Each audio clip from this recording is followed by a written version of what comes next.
During World War II, there is one aircraft that is equally at home at 30,000 feet on a reconnaissance mission. As it is skimming at treetop level, taking the fight to the enemy's door. Capable of a 4,000-pound bomb load, it can smash its target with pinpoint accuracy. Or deliver a 6-pound shell against a U-boat. No one is safe from its fury. With a speed of over 400 miles per hour, Looks like a 190, about 1,000 yards away. It is so fast and maneuverable that the Germans award their pilots with 2 kills if they manage to shoot one down. Yet this aircraft was ridiculed from the start. In a revolutionary leap of design, it has no armor. Has only a pilot and navigator. And even more bizarre, it is built entirely of wood. But by the end of the war, nearly 8,000 of these aircraft had been built. It had won the hearts of all who had flown it, and had become a legend in its own lifetime. It was called the Mosquito. It was a thrill, absolute thrill to be with those purring engines going, and you touch the stick to the left, it went to the left. It was superb. It was just a sheer joy to fly around with these 1,200 horses neighing on each side. It was a thing of beauty and a joy forever. It really was. Using extraordinary archive film and colour reenactments, Battle Stations goes into harm's way with the deadly Mosquito.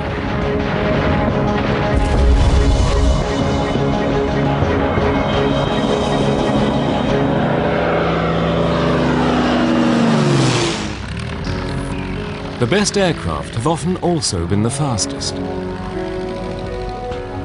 The pursuit of speed has been part of the appeal of aviation from its earliest days. And often it is the most innovative and radical designs that break speed records. The Lockheed Blackbird uses new metals that came out of the space race and flies at over 3 times the speed of sound.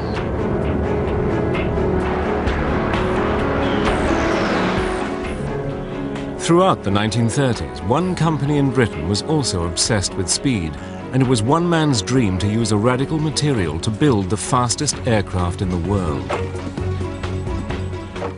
The material was wood, and his name was Geoffrey de Havilland. He was so very determined. Anything he wanted to do, he got on with it and did it. A real leader of people, not by driving them, but leading them from the front. As early as the 1930s, de Havilland knew that lightweight wooden aircraft were the key to greater speeds. In 1934, his twin-engine Comet won the London to Melbourne, Australia air race. With speeds of over 200 miles per hour, the aircraft flew halfway around the world in just 77 hours. A ship would take 4 weeks. From his experience of building the Comet, de Havilland began to have a vision of building a super-fast, high-precision bomber. De Havilland was convinced that with the rise of the German Luftwaffe in the mid-1930s and the terror they inflicted during the Spanish Civil War, Britain would need all the heavy-duty air power it could produce.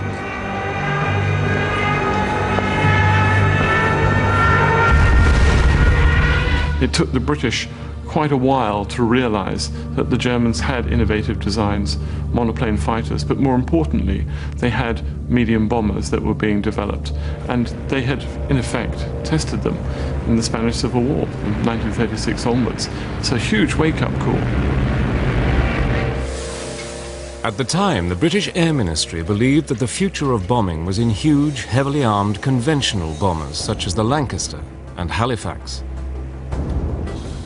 Radical new designs of lightweight aircraft were scoffed at. But Geoffrey de Havilland had other ideas and continued working on designs for his new bomber. His dream was to construct a cheap, easy-to-build aircraft powered by 2 Rolls-Royce Merlin engines. Amazingly, it would have no guns, no armor plating, could carry up to 4,000 pounds of explosive, and with a speed of nearly 400 miles per hour, would be faster than any other aircraft in the world. But the most amazing concept of his vision was to build a warplane made entirely of wood. The aerodynamicists and the military men at the time ridiculed the idea, saying, "How can you build a modern bomber out of wood? How would it carry bombs? And how would it protect itself?" But de Havilland had all the answers. It wouldn't need to protect itself.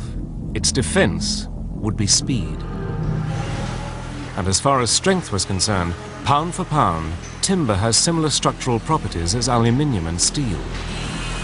There's a shortage in Britain in the late 1930s of metal workers, of people skilled in the new technologies of fighter aeroplanes, of bomber aeroplanes. What you did have, though, was a nation of cabinet builders, of woodworkers, of individual small craftsmen.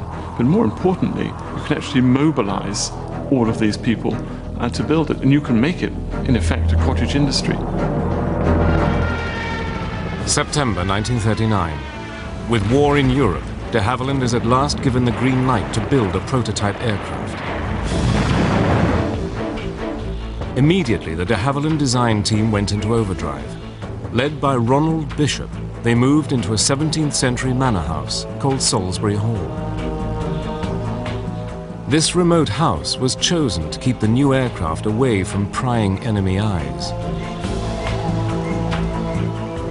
By October 1939, work had begun on building a mock-up aircraft in the manor's enormous kitchen, and a hangar disguised as a barn was constructed at the western side of the moat. We were working often periods of time, 6.5 days a week, and at some periods from 7 o'clock in the morning till 7 o'clock at night. But they were racing against the clock. In the spring of 1940, Germany conquered France, and the British Army was swept off the beaches of Dunkirk. With the Germans poised for invasion, Britain was fighting for its survival. Every effort was focused on holding back the Germans, and de Havilland's wonder plane seemed destined never to leave the drawing board.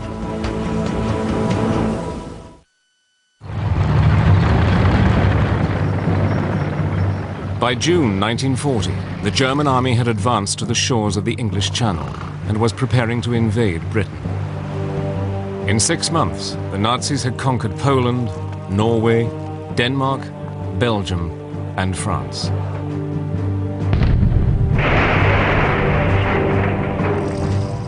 Britain was the only country left to face the onslaught of Nazi Germany.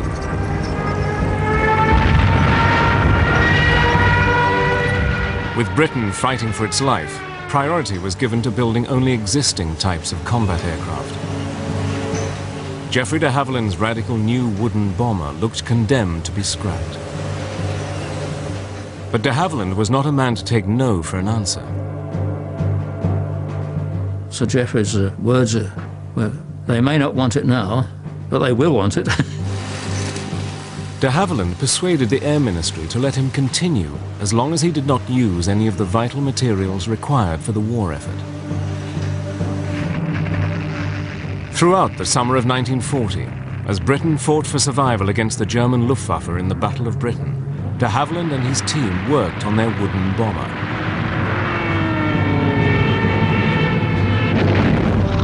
Finally, in December 1940, the aircraft was ready to be shown to the men from the ministry.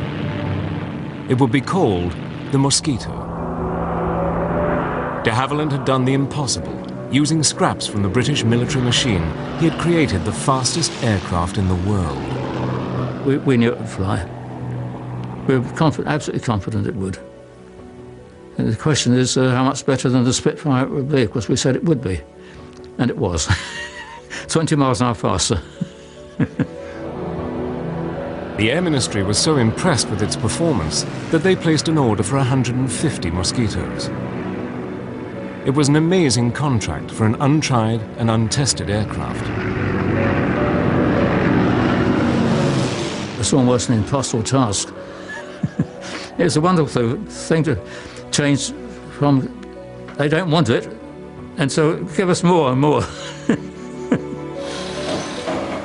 But it was de Havilland's vision of construction that answered this call and enabled the Mosquito to be built in vast numbers. A plan that was as simple in practice as it was visionary in conception. The aircraft was to be built like a model aircraft, with wood, plywood, glue and screws. Over 400 companies around Britain with woodworking craftsmen would make the various sections. The fuselage would be made in two halves before being bonded together. The wing would be assembled in one piece and then transported to the main factory for the final assembly.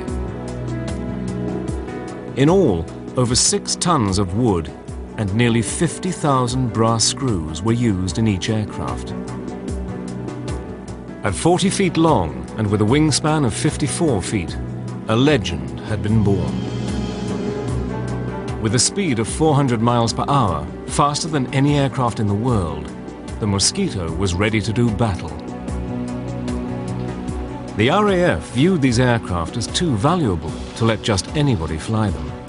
Only the most experienced crews were selected.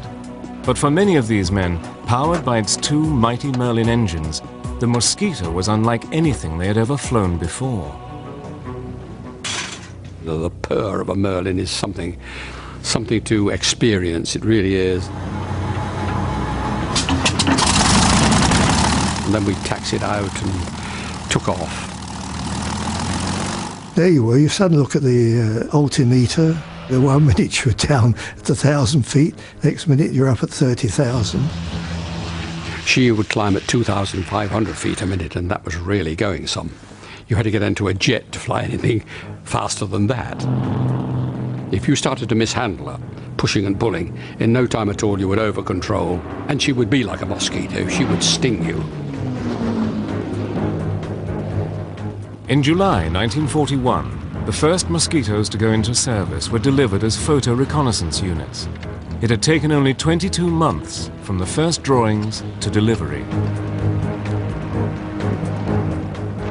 Unarmed, bristling with up to 5 cameras, these aircraft were soon sweeping all over Europe, evading anti-aircraft guns and fighters. The Germans had nowhere to hide. Nothing was safe from the Mosquito's prying eyes. Photo reconnaissance was vital. We're talking the days before satellites, the days when human intelligence on the ground was limited. It was difficult to get back good information. Before every single bomber command raid over enemy targets, they had to take pictures of the targets. They in fact had to report the weather as well. So the Mosquito was an ideal aeroplane for that. In fact, you could say probably it was the best aircraft for this. But it was as a bomber that the Mosquito came into its own. During the early part of World War II, bombing was a case of hit or miss. Aircraft flying at 16,000 feet would drop their bombs in huge numbers, trusting on flying skill, weather, and luck to hit their targets. But by mid-1942, the Mosquito bomber version was going to change all that. Relying solely on speed and height to outrun the enemy fighters, Mosquitoes could drop their bombs with pinpoint accuracy. Soon, Mosquitoes with payloads of up to 4,000 pounds, equivalent to a B-17 bomber, were an integral part of bombing missions. But to make the Mosquito even more deadly, they perfected the art of fast, low-level daylight raids. We had to be under 50 feet to be under the radar. That's the whole point of low-level operations, so the Germans don't know you're coming. And then, of course, you had to go low over the target as possible, so that you took them hopefully by surprise. Some daylight raids were flown at such low altitudes that Mosquitoes would often come back with strange souvenirs from their mission. Many of Aussie pilots come back with telephone wires draped round his tail wheel. I know I've come back with branches of trees that weren't planted in England. Mosquito squadrons were now becoming more and more daring in their attacks, none more so than the daylight raid against the Dutch Philips radio factory in Eindhoven. Intelligence had discovered that the Germans were using the factory for research into radar countermeasures and had to be destroyed. The raid would bring yet another unusual role for the Mosquito and its pilot. They sent for me 3 days or 4 days before the raid and said, "I've got a special job I want you to do.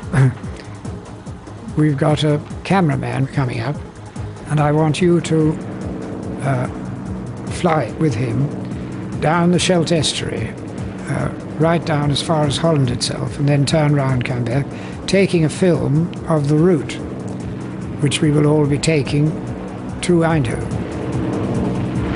On December the 6th, 1942, 10 Mosquitoes went for their target.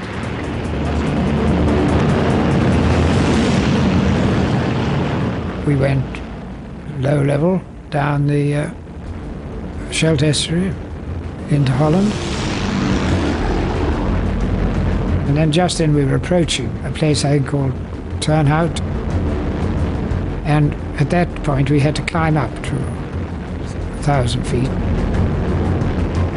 And then we turned to port, and up came the factory and went down in a screaming dive and dropped our bombs straight into it.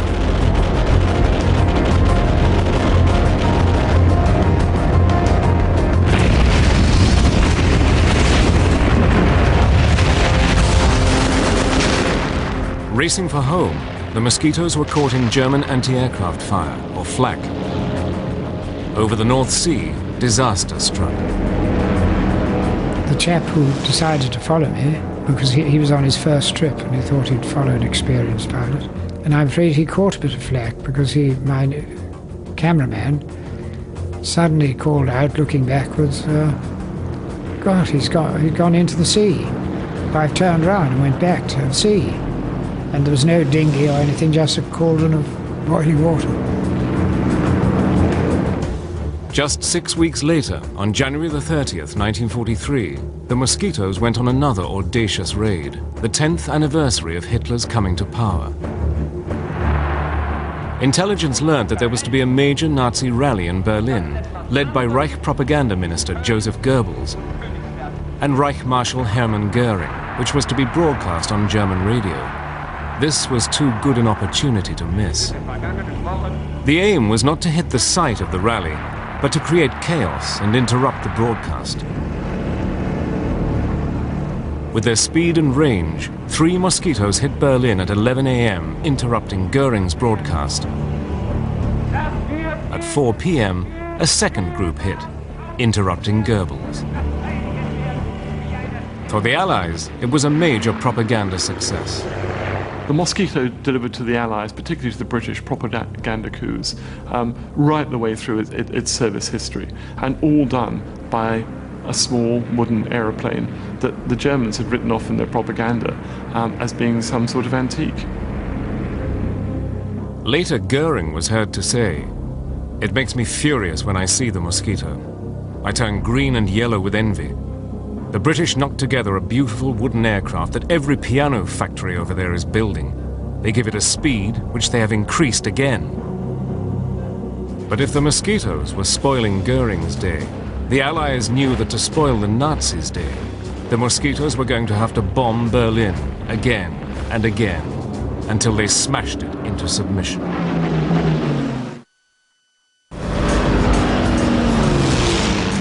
Ever since it went into service, the 400-mile-per-hour wooden Mosquito had been thrown into battle with devastating results. Whatever role it was asked to do, the Mosquito answered the challenge, always ready to take the fight to Hitler's doorstep. By mid-1943, the Mosquito was bombing Berlin on such a regular basis that the missions were known as the Berlin Express. But for the Mosquito crews, nothing was ever just a routine mission. We would take off after the Lancasters, perhaps 2 hours after the Lancasters had gone. And it was at that time that I really felt lonely. It was a very lonely feeling. And it was at that point that you could start thinking. about what you were doing. You had to rely entirely on the navigator, who had radar aids and things like that. But then with the night closing in on you, you suddenly became to realise that you'd left your homeland behind, and you were heading for you knew not what. After 2 hours, the much faster Mosquitoes caught up with the slow, lumbering Lancasters heading for Germany. Flying at 25,000 feet, the Mosquito crews looked down on the procession of bombers 7,000 feet below them. And then you would probably be treated to a sight you would rather not see, which was the German night fighter force intercepting the Lancasters. I mean, it's true to say that once the German night fighters found the bomber stream, they didn't let go. And they'd be there, hammering away at the flanks of the heavies, and you'd see a sheet of flame as a Lanc caught fire and then blew up. And this would be the melancholy procession to the target, and out of it too. It's just awful. But it was not only the night fighters that they had to get past. Like icy fingers of death, the German searchlights hunted for any Allied aircraft in the sky. The favourite thing for them to do was to pick up somebody with a searchlight and then fasten all other searchlights onto it. So it was like a moth in a candle flame, and it wasn't very long before you saw brr, brr, brr, one-way tracer going, and then an explosion as a Lanc or a Halifax went down. Suddenly, the most frightful glare suddenly hit the cockpit, and this blinding light, and I realised what it was, but at the same time, this bloody tracer came shooting past. So I just dived and twisted, and I got out of it. You could twist and turn if you wanted to, but generally speaking, they would hold you as you twisted and turned, follow you. The way to get out was to dive, so you could do a screaming dive and quickly fly away. Eventually, the Mosquitoes and Lancasters made it to their target. Having dropped their bombs and taken photographs, they then had to fly back through the searchlights before they reached Britain. For those crews who made it back, the RAF found a way of protecting them from the horrors of war. People came back shot up. And one thing I did notice about the bomber airfields, of course, no one was ever sick. You never saw an injured man around the place. If people arrived wounded, he'd be quickly spirited away. Everybody next day was there, booted and spurred and smiling. Nobody was dead, or if they were dead, they weren't there anyway. One squadron did nearly 200 missions within a year, and Mosquitoes bombed Berlin 220 nights in a row. By early 1943, a bigger, badder version of the Mosquito came into service, the fighter and night fighter Mosquito. Now armed with 4.303 machine guns, it could lay down a devastating storm of fire. During early trials, it was found that the flash of the guns was so intense that it momentarily blinded the crews. Modifications overcame this, and because of the grouping of the guns in the nose, Mosquito pilots now had a terrific concentration of firepower. Soon these first night fighters were in action, and with their new radar guidance systems were wreaking havoc on German bombers. Their timing couldn't have been better. In June 1944, a new devastating weapon hit Britain.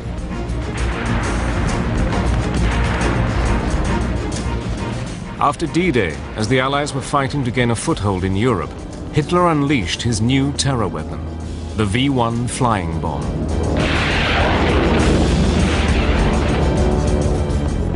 Flying at nearly 400 miles per hour, equal to the Mosquito's speed, and packed with high explosive, the V-1s were aimed at London. Once they exhausted their fuel, they crashed down on an unsuspecting target.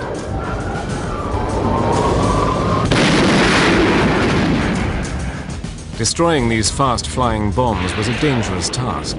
Quickly, Mosquito pilots devised ways to take these terror weapons out of the sky. They would try and get some height and then swoop down on it and shoot it with cannon. But obliterating a terror weapon could be life-threatening in more ways than one, as one pilot was to find out. And he squirted at it with his cannon, but he was a bit too close and it flew to bits.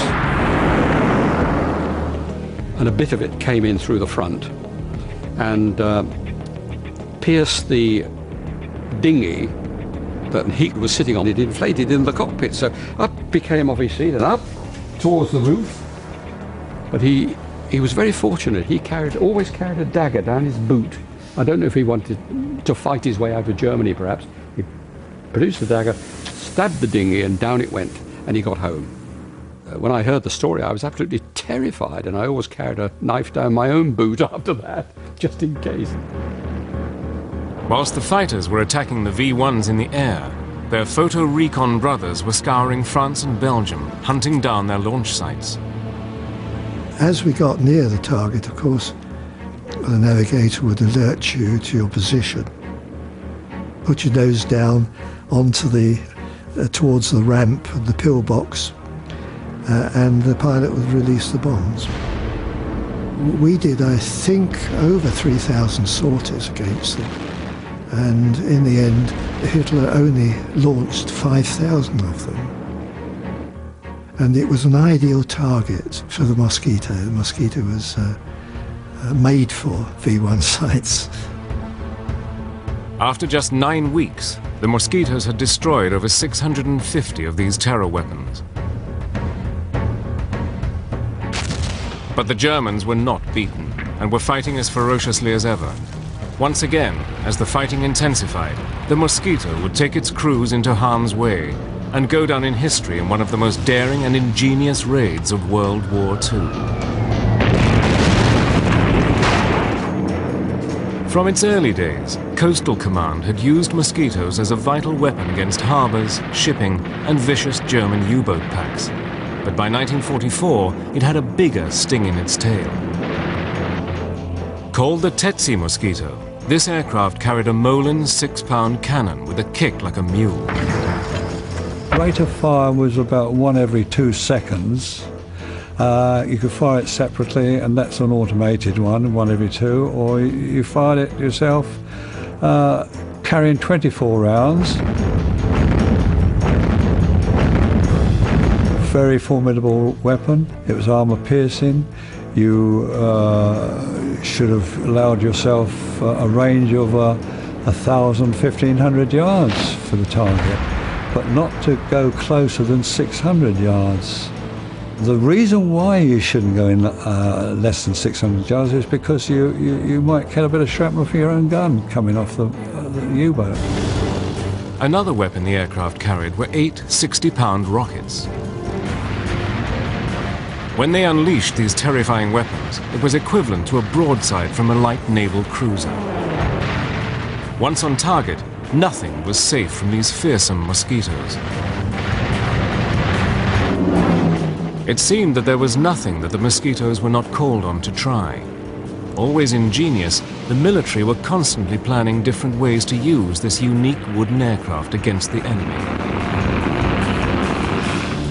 But the deeds that made the Mosquito a legend were the daring low-level precision raids against the German Gestapo. It was as if the Mosquito crews had declared a personal war against the hated Nazi secret police.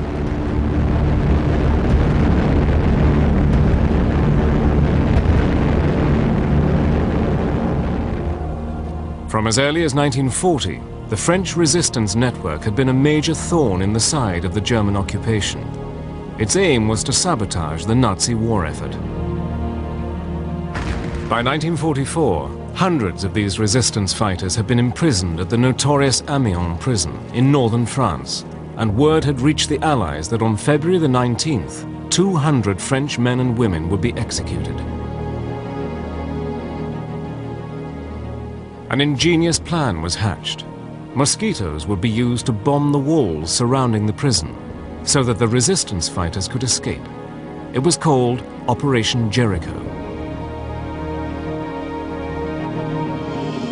The main prison layout was in the shape of a crucifix, surrounded by a 20-foot high wall, 3 feet thick and topped with broken glass. Located at the end of a long road, the prison was surrounded by open, flat countryside. The timing of the raid was vital. It had to be at midday when the prisoners were exercising in the yard and the guards were having lunch.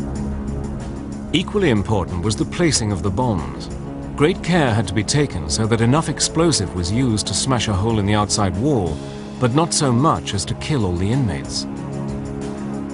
When told of the danger, the resistance fighters replied they would rather die from RAF bombs than by a German firing squad.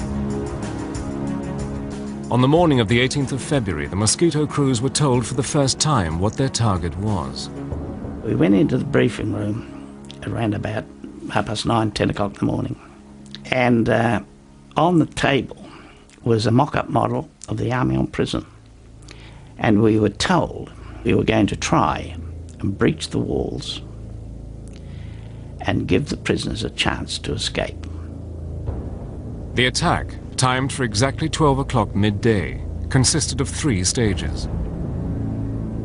One squadron was briefed to breach the walls, in other words, to toss the bombs or fly very low level and put the bombs at the base of the walls, if possible.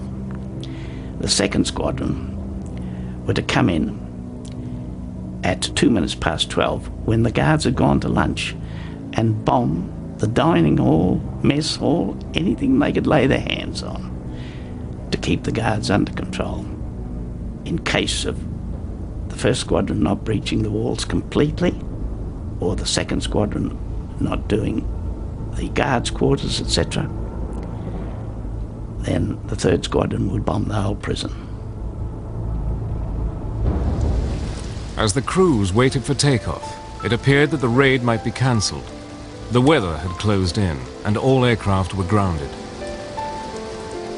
It was very, very bad weather, low cloud and sort of spitting snow, do you know what I mean? Very low cloud. And we didn't think it would go on. What the Mosquito crews did not know was that the French resistance had sent a coded message. Strike now or never. Execution's imminent.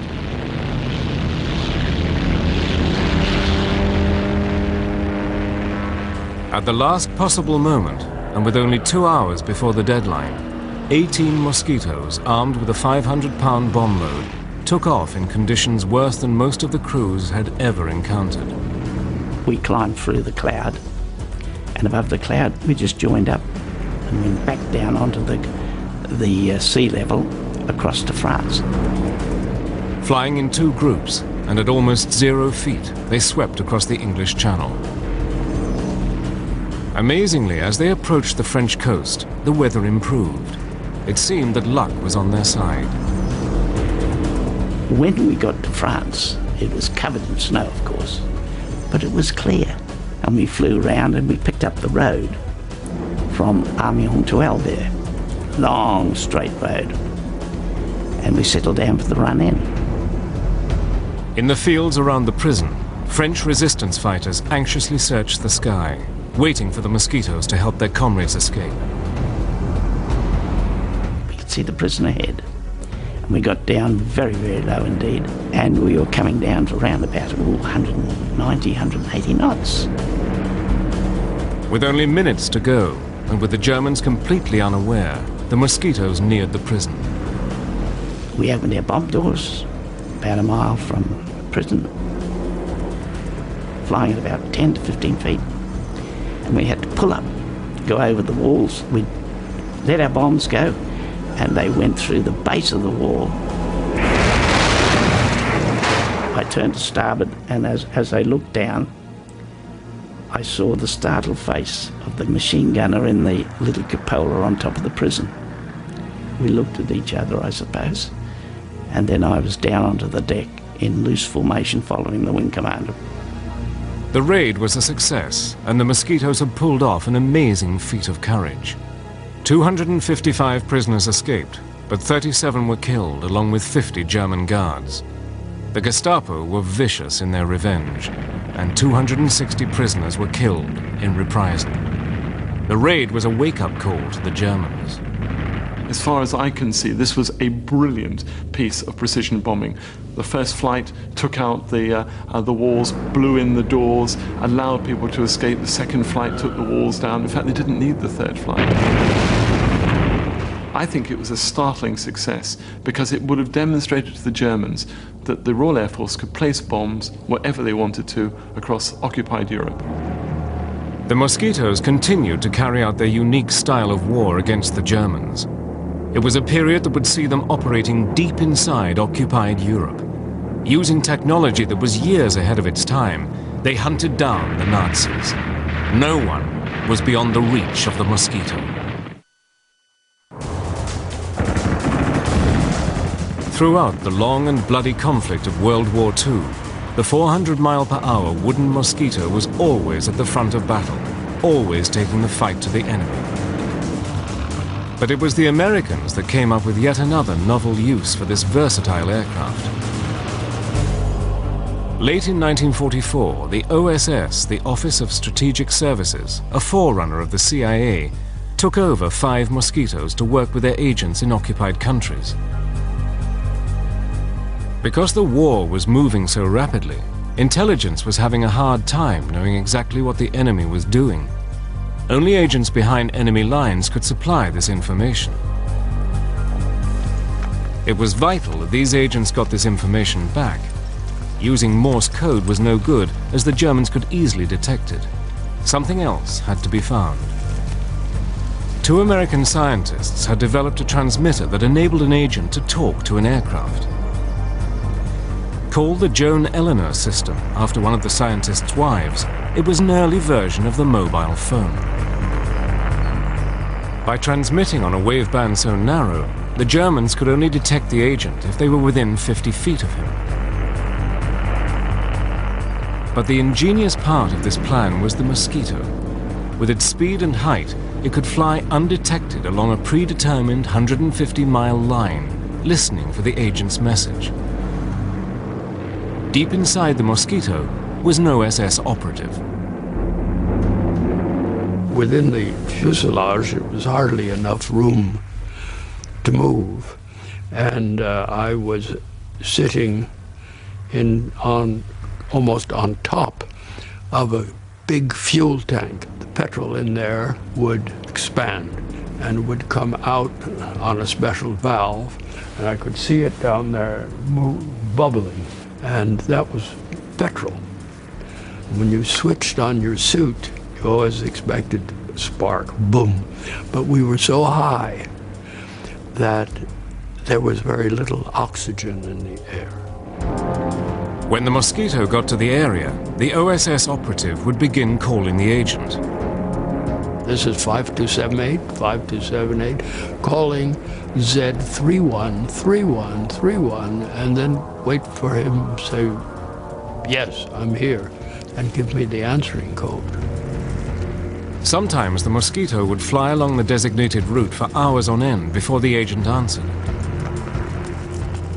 When you heard them start it was exciting. It was, look, I've got him, finally.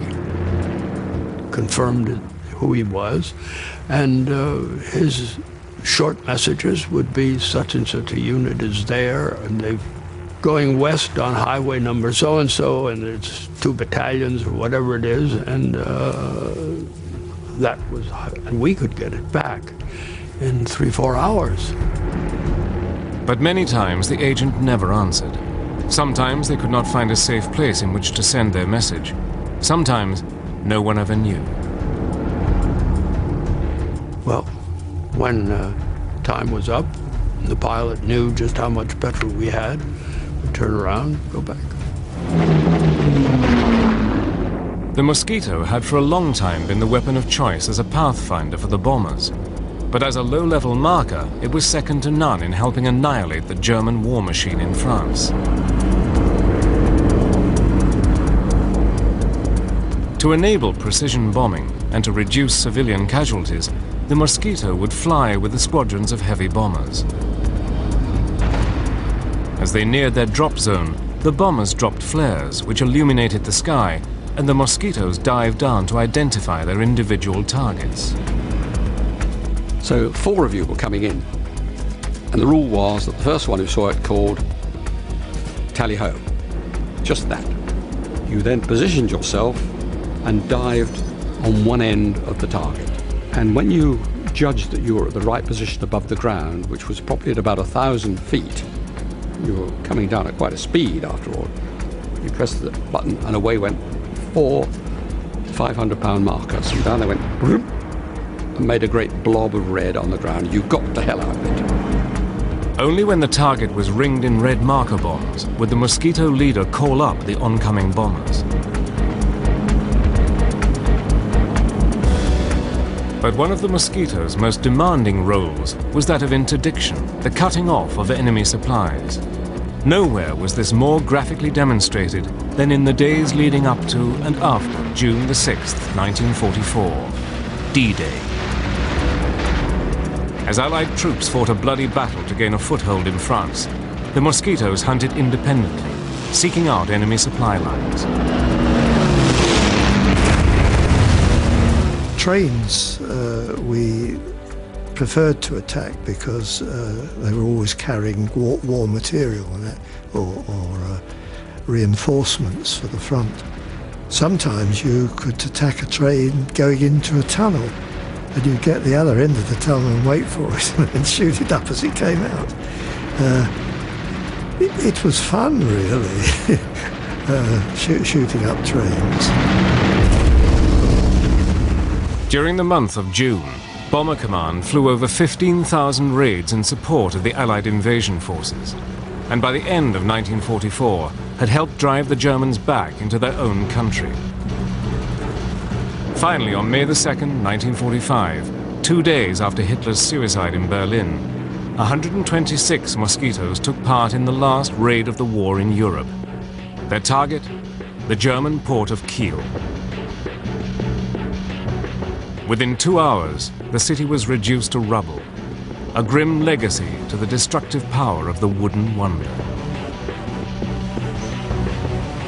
The aircraft that had been seen as some sort of joke when first designed had grown of age. It had become one of the most feared and lethal killers of World War II. Over 7,700 had been built, and over 40 different variations had served in all theaters of the war. To the men who had flown it, the Mosquito was second to none. It was a love affair, and I thought, well, when I finished flying, that was it. I never flew another aircraft again after the Mosquito, never. It's wrong, really, to say it was a legend, because the legend suggests it wasn't real, and the Mosquito was certainly a reality. But it was a lovely aircraft, beautiful aircraft to look at, marvellous aircraft to fly. Well, in many cases saved my life, but I mean, I think the Wooden Wonder, it's been used before, but I think the Wooden Wonder really sums it up. It was.